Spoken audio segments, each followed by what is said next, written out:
Hey, let me see your hands. Get down on the ground. Get on the ground. Roll your hands. Roll on your stomach. Oh, my God. Stop resisting. Stop resisting. You're going to get tased. You're going to get tased and you'll stop. Give me a hand. He had been a teacher for over 2 decades. Every morning, he walked into a school gymnasium and stood in front of children. Parents trusted him with their kids. The school system trusted him. The community trusted him. And for years, that trust was never questioned. But on one afternoon in Albuquerque, New Mexico, Stephen Phillips, 51 years old veteran, physical education teacher, drove to a house he had never been to before. He had directions. He had a plan. And waiting for him inside were not the people he expected. This is the story of the sting operation that stopped something terrible before it could begin. It is the story of how investigators built a trap out of patients' digital evidence and careful coordination. It is the story of a man who used the internet to hunt and how the internet became the thing that caught him. And it raises a question that every community needs to sit with. How well do we really know the people we trust with our children? Albuquerque is a city of wide skies and long roads. It sits in the high desert of New Mexico where the Rio Grande cuts through the valley and the Sandia Mountains rise in the east like a wall of stone. It is a city of roughly 600,000 people, a place where neighborhoods range from quiet suburban streets to dense urban corridors. It is also a city where the Albuquerque Police Department maintains a specialized unit dedicated to one purpose: finding people who prey on children. These investigators do not wait for crimes to happen. They create the opportunity for a crime to happen, and then they watch to see who walks through the door. The tactic is called a sting operation. Law enforcement creates a fictitious scenario, typically online, designed to attract individuals who are actively seeking to exploit minors. An undercover officer takes on a false identity. A conversation begins. And from that conversation, the truth of a person's intentions reveals itself word by word, message by message. This particular operation began the way most of them do. Online, someone reached out. The message seemed ordinary at first, but it quickly became something else entirely. On the other side of the screen, an Albuquerque detective was playing a role. He was posing as a father who had a 12-year-old daughter. And the man who sent that first message was Stephen Phillips. He was 51 years old. He had a career, a reputation, and a position of authority in the lives of young people. He also had a habit of going online and looking for something that no grown man should ever be looking for. On this particular day, he found what he thought was an opportunity. He had no idea he had just walked into the center of a trap. It did not start with something obvious. It rarely does. In online predator investigations, detectives are trained to recognize patterns. They know that individuals who target children do not typically announce their intentions immediately. They move slowly. They test. They probe for reactions. They use language designed to seem innocent on the surface while carrying darker meaning underneath. What matters legally and what investigators focus on is not what the suspect implies. It is what the suspect explicitly says and explicitly agrees to. The conversation between Stephen Phillips and the undercover detective developed over a period of time through an online messaging platform. The detective, posing as a father, engaged with Phillips in a way that was deliberate and controlled. He allowed Phillips to guide the direction of the conversation. He did not entrap Phillips by initiating sexual topics. He waited. He responded. He documented every word. And Phillips provided those words himself. As the conversation progressed, Phillips began expressing interest in the man's daughter. Not casual interest, not parental or professional interest, the kind of interest that no adult should ever express about a 12-year-old child. He began discussing meeting up. He began discussing what that meeting would involve. The detective, still in character as the father continued to engage. He asked questions. He maintained the scenario. He gave Phillips every opportunity to back away, to change the subject, to say he had been joking. Phillips did not back away. He doubled down. He provided details. He expressed enthusiasm. He made clear that his intentions were not ambiguous. At some point in a conversation like this, there is a line that separates curiosity from criminal intent. Stephen Phillips crossed that line. And when he crossed it, the investigators on the other side of that screen began the next phase of the operation. They arranged a meeting, a specific house, a specific time, a specific address. Phillips agreed without hesitation. He confirmed the appointment, and then he started driving. The house was ordinary. From the outside, there was nothing unusual about it. A residential street in Albuquerque, afternoon light, quiet. Inside, law enforcement officers were positioned and waiting. Body cameras were rolling. Recording equipment was active. The chain of evidence was being maintained in real time. When Stephen Phillips pulled up to that address, he was alone in his vehicle. He had navigated to the location. He had found the house. He got out of the car. He walked toward the front door, and that is when everything happened at once. Albuquerque Police Department officers emerged. Commands were given loudly and clearly. The entire arrest was captured on body camera footage, every second of it, from the moment Phillips crossed the threshold of the property to the moment he was placed in handcuffs. Phillips did not run. There was nowhere to run. He did not fight. The officers were already on him before he had time to process what was happening. Within seconds, Stephen Phillips, gym teacher, 20-plus-year veteran of working with children, was in custody.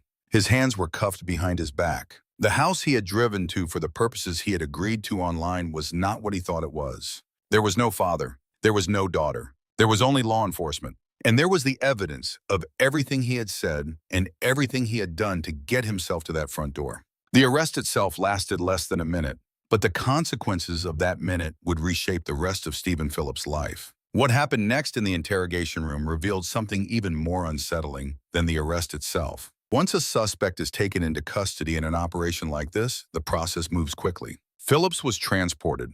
The officers involved in the arrest documented everything. Body camera footage was reviewed. The digital evidence, the complete record of the online conversation, was preserved. Chain of custody protocols were followed precisely. This is not television. In real investigations, the hours after an arrest involve a tremendous amount of paperwork, protocol, and preparation. Every piece of evidence has to be handled correctly because defense attorneys will look for any procedural error, any gap in documentation, any moment where the collection of evidence deviated from the established rules. The investigators who ran this sting operation were experienced. They had done this before. They knew that the arrest was only the beginning. What mattered now is what happened in the room where Stephen Phillips would be asked to explain himself. Phillips was processed. He was photographed. He was advised of his rights. And then he sat down across from a detective. Outside that room, his life as he had known it was already in free fall. The school where he worked would eventually learn what had happened to one of its teachers. Parents who had sent their children to his class, parents who had shaken his hand at school events, who had trusted him to push their kids through fitness drills and teach them the rules of basketball and volleyball, would eventually see the news. His name would eventually become public. But Stephen Phillips did not know any of that yet. In that room, he still believed he had a way out. He believed he could talk his way through this. He was wrong. The interrogation room is a controlled environment. Everything about it is deliberate. The lighting, the seating arrangement, the temperature, the way the detective enters and sits down. Even the silence, the pauses, the moments when nothing is said are tools. Experienced interrogators know that most people, when placed in that room, feel an overwhelming need to fill the silence, to explain, to justify, to rationalize. And rationalization is often the most revealing thing a suspect can do. When the detective sat down across from Stephen Phillips, the body camera was still rolling. Phillips had already been advised of his rights. He had chosen to speak. That choice would cost him significantly. The detective began methodically. He introduced the situation calmly. He acknowledged that Phillips was in a difficult position. He did not yell. He did not accuse. He used the tone of someone who simply wanted to understand what had happened, who had all the time in the world and was genuinely curious about how a 51-year-old gym teacher ended up in that house on that afternoon. Phillips responded. He started talking, and almost immediately the shape of his defense became visible. He did not deny being in the conversation. He could not deny it. The messages existed. They were time-stamped. They were linked to his accounts. Instead, Phillips began constructing a different kind of argument. He suggested that he had not really meant what he said. He suggested that he had been curious about how these operations worked. He suggested, with remarkable composure for a man sitting in a police interrogation chair, that he had come to the house not to do what he had agreed to do, but to see if the situation was real. He framed himself as an investigator of sorts, as someone who was testing the scenario, as someone who had never truly intended to follow through. The detective listened. He nodded at appropriate moments, and then he began very carefully to dismantle each piece of that story. There is a particular kind of deflection that investigators encounter frequently in cases like this. It has been studied extensively in criminology and psychology. When confronted with undeniable digital evidence of predatory communication, some suspects do not deny the words. Instead, they reframe the intent behind the words. They introduce ambiguity where none actually existed. They use language that sounds reasonable, words like curious, testing, exploring, to suggest that a darker purpose was never truly present. Stephen Phillips employed this strategy consistently throughout his interrogation. He told the detective that he had engaged in the online conversation out of curiosity. He said he wanted to understand how sting operations worked. He said that when he agreed to meet, when he confirmed the address, confirmed the time, drove across Albuquerque to a specific residential location, he was not going there with harmful intent. He was going there, he claimed, to see if it was real. The detective probed this explanation carefully. He asked Phillips why, if he was simply curious, he had not contacted law enforcement directly to ask about sting operations. Why he had not used other legitimate means to satisfy that curiosity. Why his messages had contained explicit expressions of intent rather than the cautious exploratory language of someone who was merely curious. Phillips did not have clean answers to these questions. He pivoted. He added new layers to the story. He introduced the idea that he had been going through a difficult time personally. He used language that suggested vulnerability, that suggested confusion, that suggested he was not quite himself. Throughout all of this, the detective did not raise his voice. He simply kept asking questions. And the answers, the contradictions, the evasions, the moments when Phillips's composure cracked and he had to reset were all recorded. Every word, every shift in body language, every pause. What Phillips chose not to say was as important as what he said. He never offered a genuine explanation for why a man with no investigative role and no law enforcement connection would conduct his own private test of a sting operation by driving to an address he had agreed to visit for explicitly stated harmful purposes. He never adequately explained the specificity of his messages. He never explained why a curious person would need to arrive at a location rather than simply stop communicating once his curiosity was satisfied.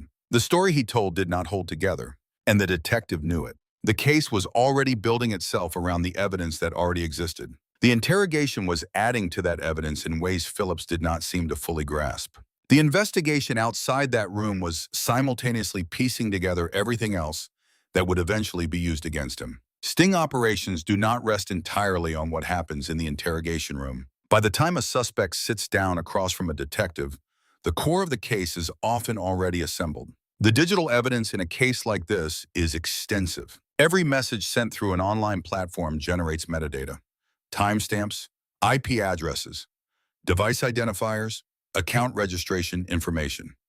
The chain of digital communication between Stephen Phillips and the undercover detective was not a handful of vague exchanges.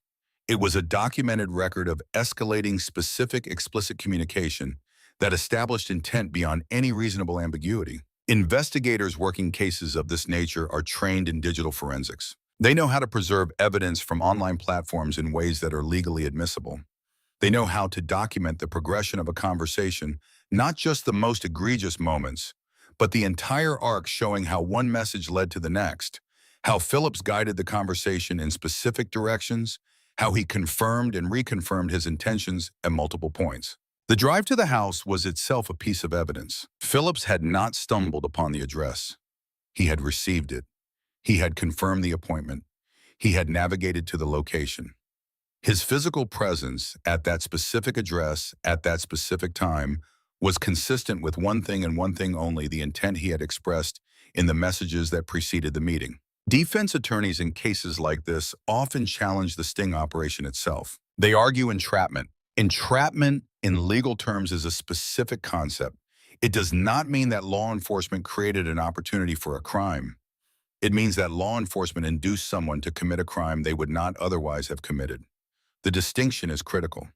In order for an entrapment defense to succeed, a defendant must demonstrate that they were not predisposed to commit the offense, that the government essentially created the criminal intent in someone who had no prior inclination toward it. In the case of Stephen Phillips, the evidence of predisposition was embedded in the content of his own messages. He had initiated and maintained the conversation. He had directed its progression. He had confirmed the meeting multiple times. He had arrived. The investigation also looked beyond the single conversation in the single arrest. When someone is caught in a sting of this nature, investigators routinely examine whether the individual has engaged in similar behavior previously, whether there are other online accounts, other conversations, other potential victims who never came forward or never knew they were in danger. That examination was part of the larger investigation into Phillips. It added depth to the picture of who Stephen Phillips was, not just on the day he was arrested, but in the period leading up to it. The evidence taken in its entirety told a story that was difficult to walk away from. Phillips was charged, and the process of accountability moved forward. Stephen Phillips faced serious criminal charges arising from the sting operation. The primary charge was attempted criminal sexual contact of a minor, a charge that reflects the law's recognition that the crime does not require the actual presence of a victim to be prosecutable. The agreement, the intent, and the actions taken in furtherance of that intent, driving to the location, were sufficient under New Mexico law to constitute an attempt. He also faced charges related to the solicitation of a minor through electronic communications. These charges carry significant sentencing ranges under New Mexico statutes. Crimes involving the attempted exploitation of minors, particularly those involving children as young as 12, are treated with maximum seriousness by prosecutors. The youth of the intended victim is an aggravating factor. The use of electronic communication to facilitate the offense is an aggravating factor. The defendant's position of trust and authority in the lives of children is considered in the broader context of the case, even when it is not explicitly an element of the charge. Phillips's career as a physical education teacher, a career built entirely on his proximity to children, on parents' faith that he was a safe and responsible adult in their children's lives, became a painful backdrop to every aspect of the legal proceedings. The school district was notified. Phillips was removed from his position. His teaching license came under review. The professional world he had inhabited for decades, the gymnasium, the school hallways, the after-school sports programs, the parent-teacher nights closed itself off from him entirely. The legal proceedings moved through the New Mexico court system. At each stage, the digital evidence formed the backbone of the case against him. The body camera footage from the arrest documented the moment of his capture. The interrogation footage documented the inadequacy of his explanations. And the messages themselves, the record of what Stephen Phillips had written unprompted to what he believed was the father of a 12-year-old girl, documented his intent in his own words, in his own voice, with his own timestamps. Justice in cases like this is not swift. The process is slow and deliberate, but it moves. And the outcome for Stephen Phillips reflected the severity of what he had set out to do on the day he drove to that house. Interrogation footage in cases of this nature is rarely comfortable to watch. It is also rarely simple. When we observe Stephen Phillips in that room, watching his body language shift, listening to the progression of his explanations, noticing the moments when his composure holds and the moments when it doesn't, we are watching something that psychologists and criminologists have studied carefully. The curiosity defense is not unique to Phillips. It appears with striking regularity in interrogations of individuals caught in online predator sting operations. Researchers who study the psychology of online predatory behavior have noted that this kind of rationalization often reflects a phenomenon called cognitive distortion. In this context, cognitive distortion refers to a pattern of thinking in which an individual reframes their behavior in ways that minimize harm, justify intent, or redirect responsibility. The person genuinely believes or convinces themselves to believe that their actions are less serious than they are, that they meant no real harm, that they would have stopped at some point, that circumstances rather than character explain what they did. The challenge with cognitive distortion is that it can be performed convincingly. Phillips, sitting in that interrogation room, appeared calm and articulate for long stretches of the interview. He used measured language. He engaged with the detective's questions rather than refusing to answer them. On the surface, he appeared to be cooperating, to be a reasonable man caught in an unfortunate misunderstanding. But detectives trained in behavioral analysis are specifically equipped to look past the surface. They listen for internal inconsistencies. They note when a suspect's emotional register does not match the gravity of the situation. They pay attention to the progression of the story, how it shifts and expands and adds new details when a previous version fails to satisfy. In Phillips's case, several of these markers were present. His affect, the emotional tone of his responses, was notably controlled for someone in the position he was in. This is not automatically indicative of guilt. People respond to high-stress situations in different ways. But when considered alongside the content of his messages, the specificity of his planning, and the fact that he drove to the address rather than disengaging at any point, The controlled presentation in the interrogation room added another layer to the picture. There is also the question of grooming behavior in a broader sense. Experts in child protection and predatory psychology have consistently noted that individuals who abuse positions of trust, teachers, coaches, clergy, counselors, often develop a parallel public persona that is deliberately constructed to be beyond reproach. This persona serves a functional purpose. It creates social insulation. It makes accusations harder to believe. It ensures that the community responds to an arrest not with immediate acceptance but with shock and denial. Not him, he was such a good teacher. He was always great with the kids. I never would have believed it. These reactions, painful as they are part of the pattern. They are not evidence that the person is innocent. They are evidence of how effectively a double life can be maintained. What the interrogation of Stephen Phillips ultimately reveals is not a man who made a single impulsive mistake in a moment of weakness. The digital record shows planning. The multiple confirmations of the meeting show deliberation. The drive across the city shows commitment. And the curiosity explanation constructed and articulated in real time under pressure shows a mind that even in the moment of being caught was still working to protect itself from the full weight of accountability. That is not curiosity. That is something else entirely. In this case, there was no victim in the traditional sense. The 12-year-old girl in the conversation was not real. She was a fictional construct created by law enforcement to identify and stop someone who was actively seeking to harm a child. The operation succeeded. The harm was prevented, but preventing harm is not the same as saying that harm was not attempted. And it is worth pausing here, pausing in the way that good documentary storytelling requires to think carefully about the child who was not there. Because somewhere in Albuquerque and in every city in America, there are 12-year-old girls who are real. They go to school, they have gym class, they trust their teachers. They do not fully understand the landscape of danger that exists in the digital world. They do not know that the platforms they use for entertainment and social connection are the same platforms that predatory adults use to find them. They do not know how to recognize the early signs of grooming, the escalating personal questions, the suggestions of special treatment, the slow erosion of appropriate boundaries that happens so gradually it does not feel like anything sinister until it is already far along. They trust because trust is natural for a child. They trust their teachers, especially adults selected by institutions vetted by background checks, given authority over the physical and developmental well-being of young people. The child who was never in that house deserves to be thought about. She deserves to be the reason we tell this story, not as a cautionary tale about the dangers of the internet in the abstract, but as a specific concrete reminder that the people who prey on children are not strangers in the obvious sense. They are coaches, they are tutors, they are neighbors, they are teachers with 20 years of experience, in a room full of trophies, and a reputation that no parent would ever think to question. The sting operation that caught Stephen Phillips was not just a law enforcement success. It was a moment of protection for every child who was never in that house.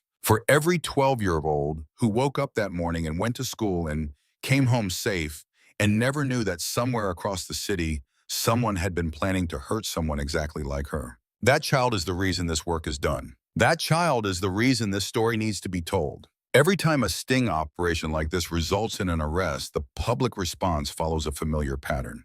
There is shock. There is disbelief. There are people who knew the suspect who refuse to accept the evidence. And then gradually, as the evidence becomes undeniable, there is a reckoning, a collective uncomfortable process of reassessing what we thought we knew about a person and about our own community. That reckoning is valuable. It is uncomfortable, but it is necessary. The case of Stephen Phillips is not an isolated incident. Law enforcement agencies across the United States conduct sting operations of this nature regularly, and they produce arrests regularly.